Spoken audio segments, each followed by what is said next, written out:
मिट्ठू जोर जोर से चिल्लाने लगा, चोर चोर, अरे कोई पकड़ो, कोई कल्लू चाचा के खेत से सब्जी चुरा रहा है। अय्यान एक छोटा लड़का था जिसे हमेशा नए दोस्त बनाने का शौक था। एक दिन जब वह अपनी नानी के गांव गया तो उसे एक अजीब और बेहद शरारती तोता मिला। मिट्ठू ये कोई आम तोता नहीं था, बल्कि बहुत चालाक और नटखट था जो हर वक्त नई शरारतें सोचता रहता था। अयान अयान कैसे हो? मिट्ठू जोर से बोला। अयान चौंक गया। अरे यह तोता तो बोलता है। हाँ, और सिर्फ बोलता ही नहीं बल्कि जबरदस्त शरारतें भी करता है। मिट्ठू ने ठहाका लगाया और अपने पंख झटकारते हुए अयान के कंधे पर बैठ गया। अयान को मिट्ठू पसंद आया, लेकिन उसे यह नहीं पता था कि पूरे गांव में मिट्ठू की शरारतों से लोग परेशान थे। अगले दिन अयान और मिट्ठू खेतों की सैर कर रहे थे। उन्होंने देखा कि कल्लू चाचा अपने खेतों में काम कर रहे हैं। मिट्ठू ने धीरे से अयान के कान में कहा, देखो अब मजा आएगा। अचानक मिट्ठू जोर जोर से चिल्लाने लगा, चोर चोर, अरे कोई पकड़ो, कोई कल्लू चाचा के खेत से सब्जी चुरा रहा है। कल्लू चाचा ने झट से फावड़ा उठाया और इधर उधर देखने लगे। अरे चोर कहां है? लेकिन कोई नहीं था। जब उन्होंने ऊपर देखा तो मिट्ठू अपनी चोंच में हरी मिर्च दबाकर जोर जोर से हंस रहा था। अरे यह तो मिट्ठू की शरारत है। कल्लू चाचा गुस्से से बोले, इसने मुझे बेवजह परेशान कर दिया। अयान ने मिट्ठू की तरफ देखा। मिट्ठू ये तुमने अच्छा नहीं किया। मिट्ठू ने पंख फड़फड़ाए और बोला, अरे ये तो बस मजाक था।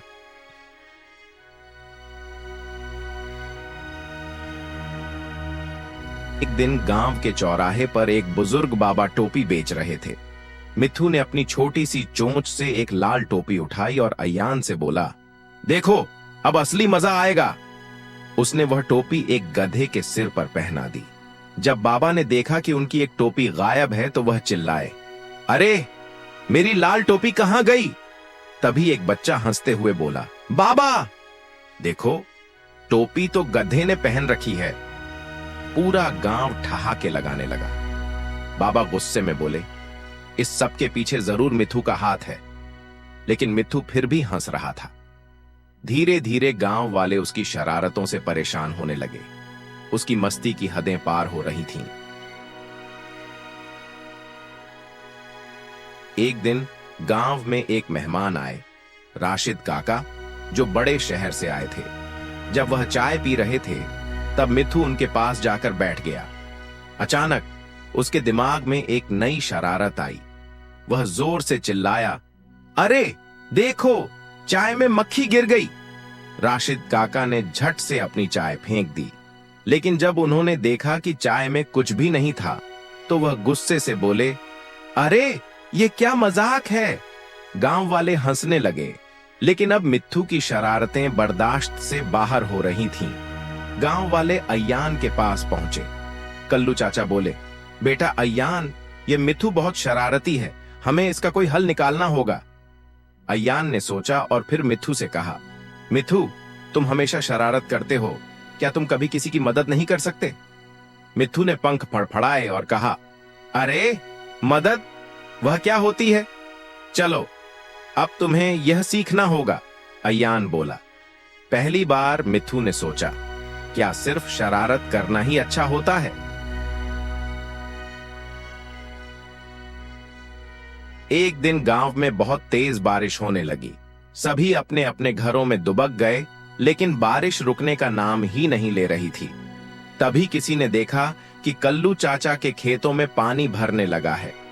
किसी ने आकर उन्हें बताया, कल्लू चाचा, आपके खेतों में पानी भर रहा है।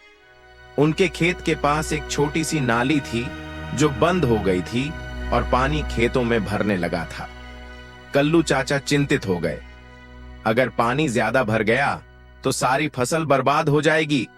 अय्यान ने मिट्ठू से कहा, मिट्ठू तुम उड़ सकते हो, तुम देख सकते हो कि पानी का रास्ता कहां बंद है। पहली बार मिट्ठू ने किसी की मदद करने के बारे में सोचा। वह तुरंत आसमान में उड़ा और देखा कि एक बड़ा पत्थर नाली को जाम कर रहा था। मिथु जोर जोर से चिल्लाने लगा, अरे जल्दी आओ, ये पत्थर हटाओ। गांव वाले मिथु की आवाज सुनकर वहां पहुंचे और मिलकर पत्थर हटाने लगे। बहुत कोशिशों के बाद पत्थर हटा दिया गया। अब पानी सही रास्ते से बहने लगा और खेतों को कोई नुकसान नहीं हुआ। कल्लू चाचा ने मिथु को देखा और कहा, आज पहली बार तुमने कुछ अच्छा किया। अयान मुस्कुराया, देखा मिथु, मदद करने से कितना अच्छा लगता है। मिथु ने पंख फड़फड़ाए और कहा, शायद अब मैं शरारत के साथ साथ थोड़ी मदद भी कर सकता हूं। अब मिथु सिर्फ शरारत नहीं करता था, बल्कि सबकी मदद भी करता था।